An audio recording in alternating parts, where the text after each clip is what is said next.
So hello and welcome to this, our first session on the book of Ruth. It'll be one of four because it's nice and easy and tidy. It's 4 chapters in the book of Ruth.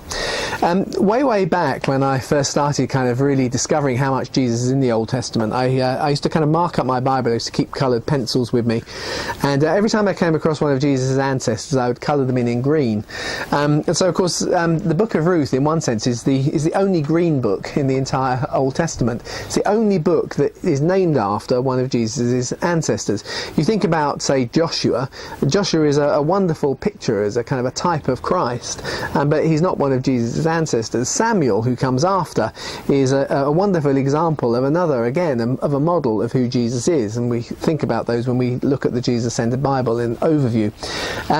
But this is the only book, the only one named after one of Jesus' ancestors. And as such, its kind of emphasis is less so much, if you like, what you call Christocentric, as perhaps a little bit more Christotelic. The difference between the two words is Christocentric means that Jesus is kind of hidden in the story, whereas Christotelic is that the story is somehow leading us to Jesus. Now that doesn't mean to say there aren't things in this book in which Jesus is hidden. We're going to see them as we go through, but the whole book, the whole thing is driving us towards a point where we see Jesus. In one sense, in the natural sense, as you read the book of Ruth, it drives us to the point where we see David, and in that kind of sense, David, of course, is a prototype of Christ. He's the proto-Messiah. Anyway, before we go into those kinds of things, just want to make a few comments in this case about the timing of the book and the timing of when it was written, because that helps us to understand at a natural level the agendas of the people who told the story, wrote the story, and so on. So as I said, the book starts in the time of the Judges. It finishes with David, but it starts at that period. But it probably wasn't written until sometime after the two sections of Israel had split. The northern tribes and the southern tribes around Judah and Jerusalem had split into 2 nations. And it probably didn't reach its final form, the form we have it now, until after the Israelites came back from being in exile and rebuilt a second temple, and they discover the books of the scrolls, and they start to establish institutions with scribes and the priests and so on, to start to recollect their stories and write them down in a format that is understandable. And that's when it finally comes to the shape it has now. We can tell that because of the language that's used in the book of Ruth. In the same way that if you read English, you can go to the books by Chaucer, and they're really difficult to read, and they're very different from books by Shakespeare or plays by Shakespeare, which are still quite hard to read, but at least you can understand them. And then if you come to Thomas Hardy, suddenly it's getting easier, and to Dickens, and then you get into modern writers, and you can tell as an English reader when something was written. And so in the same way, you can get a good feel from the style of language. So about half of the markers, if you like, the language markers in the book of Ruth, put it back to that kind of period which is the divided monarchy, so north and south kingdoms. And then just under half kind of belong to the period after they come back from exile. But as I said, that was a time of consolidation, drawing things together. So in that sense, you get the sense in which, as a written story, this has existed in those periods. Now, of course, as an oral story, it may have been older, but as a kind of complete written story, it's in that flow, which tells us something about the natural objectives in writing the story. That's not the same as the Holy Spirit's agenda, but the human agenda, obviously, in the time when they came back from Assyria, the exiles came back, and was a time when they were really consolidating and trying to get people to live righteously. And in that sense, it works quite well, because here we have the story of 3 righteous people from an unrighteous period. The time of Judges was a time when not many people lived that well, but 3 people who live in a very moral way, and because of their moral living, if you like, it produces a son who produces a son who becomes the Messiah, who draws, that's David in this case, draws the nations together. And so in that sense, it's a good morality story for that period. If you go back to when it was first written down, in the time when the nation of Israel was divided into 2, perhaps you can understand in it a piece of political kind of propaganda to say, come on you guys in the north, stop doing your own worship, we need to be centered at Jerusalem because David was the Messiah that united us. And so you kind of got that sort of agenda going on. But from the Holy Spirit's point of view, it's slightly different. As I said, it joins the period of Judges to the period of the Kings, and it kind of draws us through what is in actual fact the world's oldest love story. It really is. It's kind of Mills and Boon, way before anybody, well, certainly before that publishing house ever started. It says the world's oldest love story draws us to a point where we see the context that gives birth to the Messiah. And in that kind of context, we regularly see Jesus pushing himself into the narrative. So we're going to get onto the text, and to start with I just want to think in overview, but let's have a look at the first verse. It came to pass in the days of the judges. Actually, I think on your screens it says it happened in the days when the judges ruled, but you kind of get what I'm driving at. So the whole book starts at a time where there is no king, and in this context there is also famine. You get through to chapter 4, and in chapter 4 we discover the name of the very first united king, which is David, and Jesse became the father of David. It's the last word in the whole book, and actually the whole of chapter 4 is a time of plenty. So we start with famine and no king, and we finish with a time of plenty, and here's the king's name. So as an overview, let's think about the chapter and the four chapters of the book. And so chapter 1, we're going to be introduced to Naomi, and if you want to give it a title, you might think of it as Naomi's despair, Naomi's grief, something like that. In chapter 2, Ruth comes into the picture, and actually we see favour on her. It's kind of Ruth's favour is the sum of the story. Chapter 3 is Boaz's choice. You see Boaz making a decision as to what he's going to do. So in that sense, chapter 4 becomes kind of David's family, or this family line. But here's the summation of this whole book. And what's really interesting, you go back to the first verse that I put up. Here he is, the last king, taking us to that time of fruitfulness and plenty. But in the very first verse, we actually find the name Jesus. So the book starts with the name...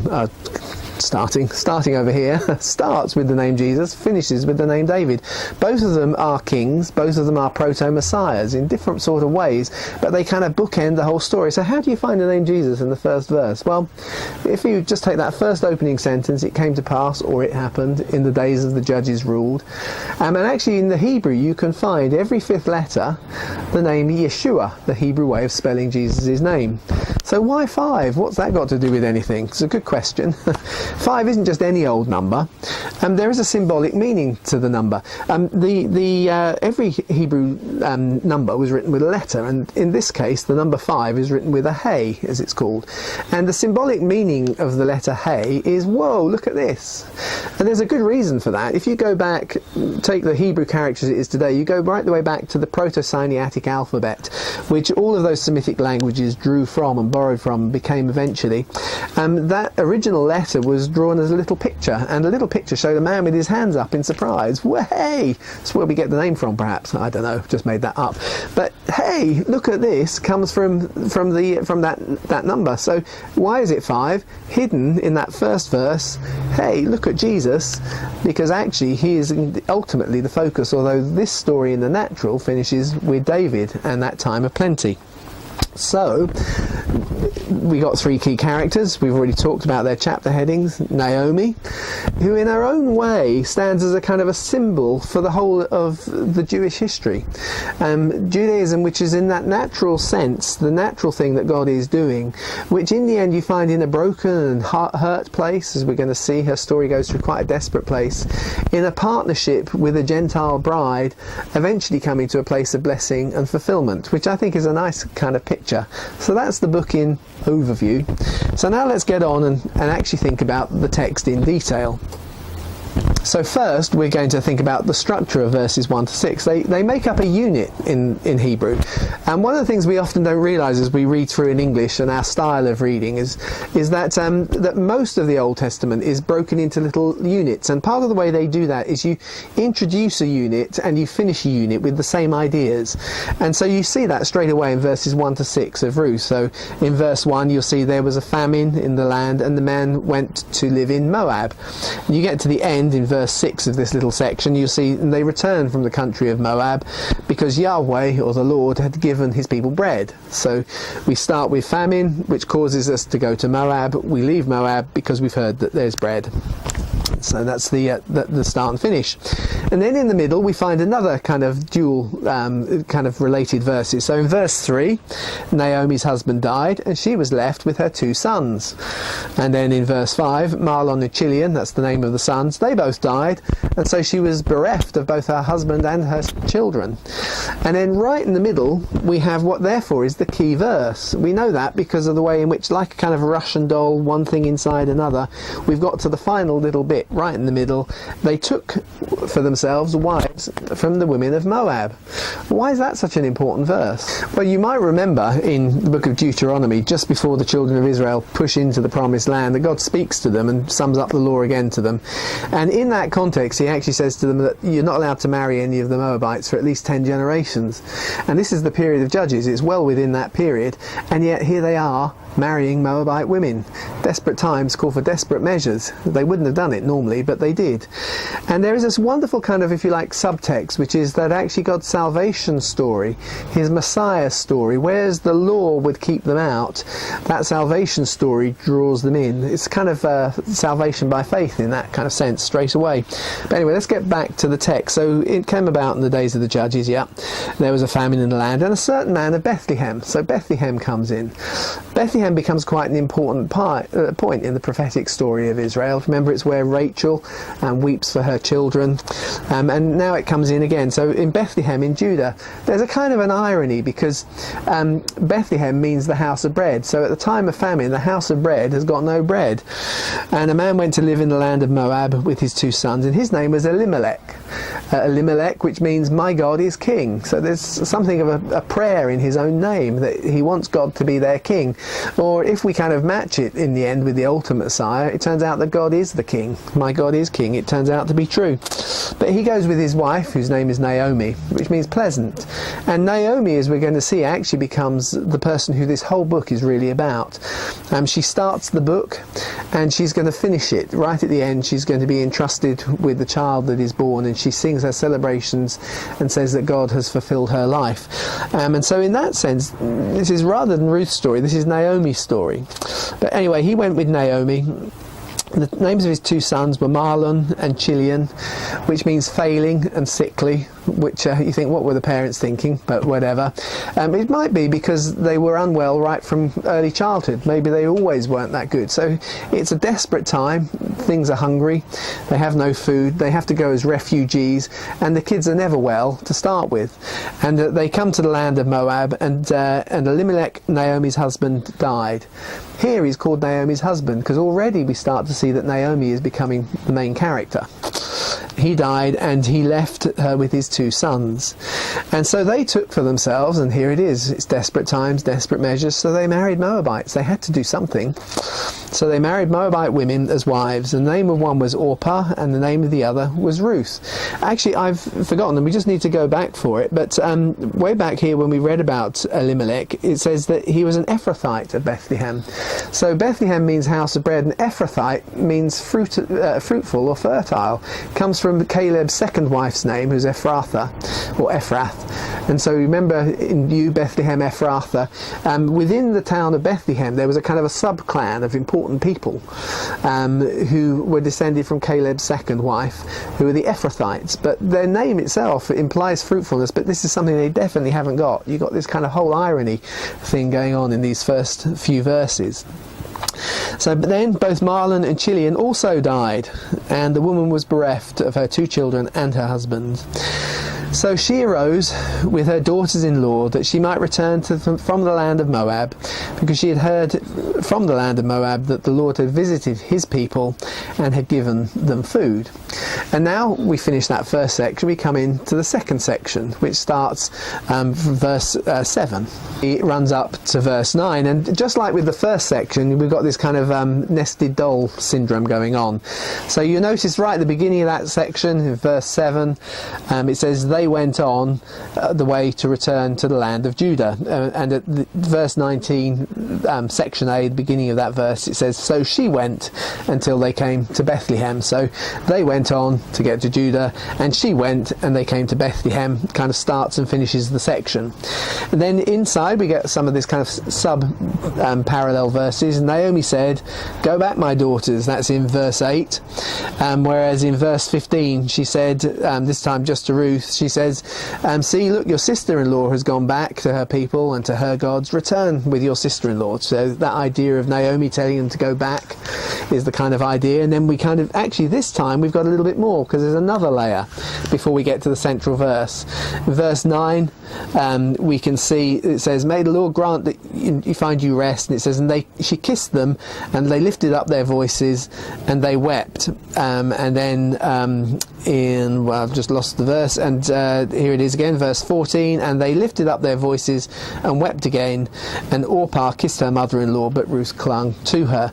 And so the very middle section is actually defined by verses 10 to 13, which actually is a kind of a narrative argument about who's going to go and who's going to stay. So if you like, the key point here, you've got these two wives that have married in to the people of Israel, even though the people of Israel never were supposed to, and they're having this discussion, and one decides to come and the other goes, and that's kind of the central focus of the structure. So let's now unpack it line by line. Text. So verse 7, before we say that, something just to notice about the way the Bible is written. Stories are always moved on by narrative rather than events. The events are kind of always secondary. It's interesting. It's just one of those things to note. So key discussions are always right at the heart of the meaning of a story in the Bible. But anyway, verse 7, so she departed from that place, and she was on her way with her two daughters-in-law, and as they went on their way to return to the land of Judah. I'm going to read verse 8 as well. And Naomi said to her daughters-in-law, go and return each of you to her mother's house, and may the Lord deal kindly with you, as you have dealt with the dead and with me.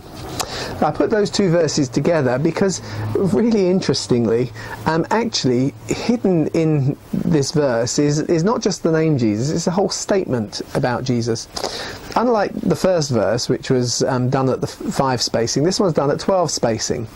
Remember, this story is about taking us from 12 independent tribes to one single nation under David.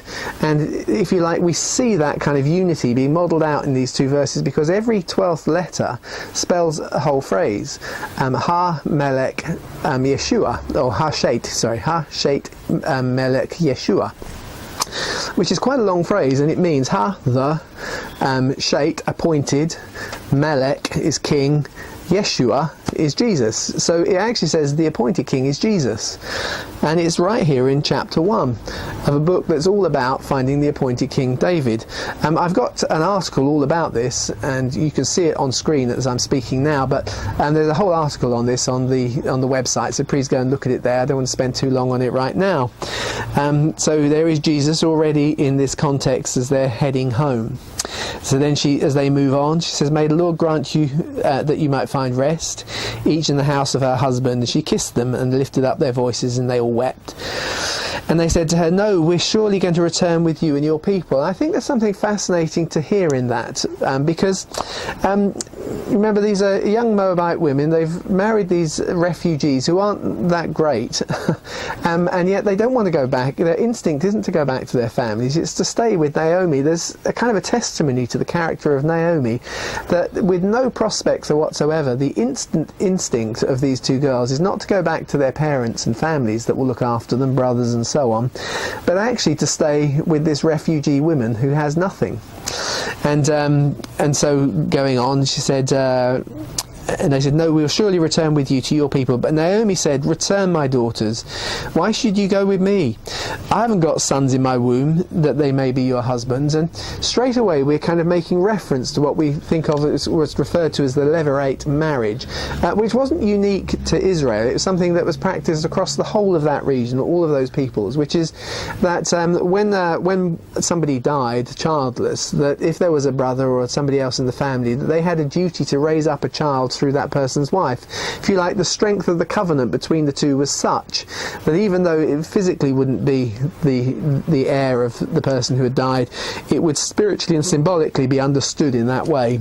And so she's making reference to that. She said, even if I could do that, it's not likely to happen. I'm a widow, and even if I did, are you really going to hang around for years and years so that they can raise up a child to remember your lost husbands through? So she said, return my daughters, I'm too old. Even if I had them tonight, and even if I had a husband tonight and could bear you sons, would you wait until they're grown? Would you refrain from marrying? No, my daughters, for it's harder for me than for you, for the hand of the Lord has gone forth against me. And remember, that whole section there is that middle one, which we said is this key moment, this key discussion, which is, I'm barren, I've got no hope of giving birth to children. And there's something kind of great in this story, because obviously it's going to finish with Naomi actually talking about the child that comes through Ruth as her child. It's kind of a sense, in a natural way, it's preempting the idea of someone who shouldn't be able to have children actually suddenly becoming fruitful. And as we're going to see as we move on towards the end of this chapter, this idea that even in someone like Mary, who shouldn't be able to have children, who ends up having a child in God's plans, is something that is kind of part of the nature of the way God does something. So they lifted up their voices and wept, and Orpah kissed her mother-in-law, but Ruth clung to her. So Orpah takes the logic of that debate that they've just had, and she decides to go home. But Ruth doesn't, and she said, look, this is Naomi speaking, your sister-in-law has gone back to her people and to her gods. Return after your sister-in-law. But Ruth said, please don't urge me to leave you or turn back from following you. For where you go and where you lodge, I will lodge. Where you go, I will go. Where you lodge, I will lodge. Your people should be my people, and very key here, your God will be my God. And in that phrase, if you like, Ruth, who is prohibited as a Moabite from ever being part by the system of law of the people of God, has by faith entered into God's salvation plans. Your God will be my God, an expression of faith. I'll go where you go. There's something about Naomi as a kind of a Hebrew woman that has brought an environment which has attracted these girls beyond their own culture to want to stay with her. As she spells out how much it's going to cost, one decides she can't take it, but the other still says, no, by faith, that's where I'm going. We kind of see that wonderful kind of model going on in this situation. And in verse 17 she says, where you die, I will die, and there I will be buried. So even that sense of I will be buried within your faith. I'll be buried within that thing. Thus may the Lord do to me and worse, if anything but death parts you and me. And so when she saw that she was determined to go with her, Naomi, this is, said no more to her. And so they both went on their way and came to Bethlehem. And that ends the second section. And we're moving now on to the third, which actually starts in the second half of the first verse. Remember, in the original Bible, verses didn't exist. So, and it says, and they came to Bethlehem. And you can see the shape of it on screen as I'm talking. This is much simpler. There's an opening clause and there's a finishing clause. So it starts in 19b, and they came to Jerusalem. They came to Bethlehem. And right at the end in verse 22, they came to Bethlehem at the beginning of the barley harvest. That's the start and finish.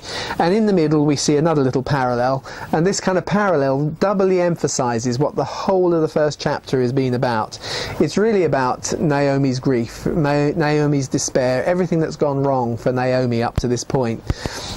So she says in verse 3, please don't call me Naomi. And in verse 5 she asks the questions, why do you call me Naomi? So you get that kind of balanced mix. So let's get back to the text.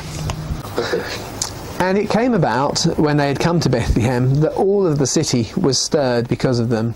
And the women said, is this Naomi? And you remember, they've been gone for just over 10 years. They left in a time of famine. Her husband died. The boy's married for 10 years or so. So they're coming back maybe 12 years after they left. They look at her and say, is this Naomi? And she says to them, don't call me Naomi. Call me instead Mara. Because the Almighty has dealt bitterly with me. The name Mara means bitter, and of course it is the name which, when we take it through the Greek, becomes the name Mary. It's the name of Jesus' own mother. Jesus' mother was called Mary at a time when there was a lot of bitterness, because of course they were being governed by an aggressive power, the Romans. So a lot of people would call their children Mara, bitter, because this is a tough time. And so, as I said, we see a woman who shouldn't be able to have children. In Naomi's case, because her line has finished. There is nothing left to her. She is totally hopeless. So she says, call me bitter. And yet, years and years later, a little girl is born and she's given the name Mara, sadly, which carries with it this connotation of you won't have children. And yet, strangely, she ends up not just having a child and having actually multiple children, because Jesus has brothers and sisters, but one who is a miraculous child who should never have been born. So we see something of that prefigured in Naomi's experience. The Lord has dealt bitter with me. I went out full, but the Lord has brought me back empty. And against me, since the Lord has witnessed against me, and the Almighty has afflicted me. So Naomi returned, and with her Ruth the Moabitess and her daughter-in-law, who returned to the land of Moab. And they came to Bethlehem at the beginning of the barley harvest, which gives us a nice and interesting timing, which of course allows us to put a rough date, just a rough one, on when they arrive. They arrive at the beginning of the barley harvest. The barley harvest starts kind of mid to late April, so that kind of period. Can be a little bit earlier, so some point in April, and therefore there's a kind of a tie-in with both the resurrection and the Pentecost, because the Feast of First Fruits is part of what Pentecost is celebrating, which comes at the end of the barley harvest, which is the first thing you harvest during the year. So they arrive at a time which thousands of years later, or about 1,000 years later, not thousands, about 1,000 years later, is going to be tied up with the idea of Jesus' crucifixion, resurrection, and then the coming of the Holy Spirit.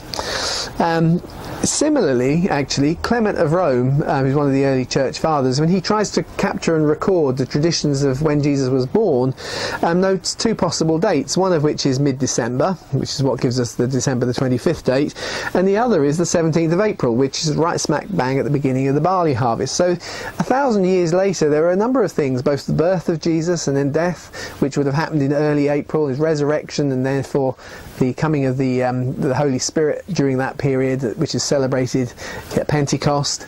All of those things are tied up with this idea of the timing related to the barley harvest. So they arrive with all of these bitternesses, the bitter stories, the hurt and the pain that Naomi has gone through, and in many ways, by changing her name, saying, call me Mara, she expresses the summation of this whole story, which has been so hard and so tough, but she comes at a time which in people's mind represents hope and celebration.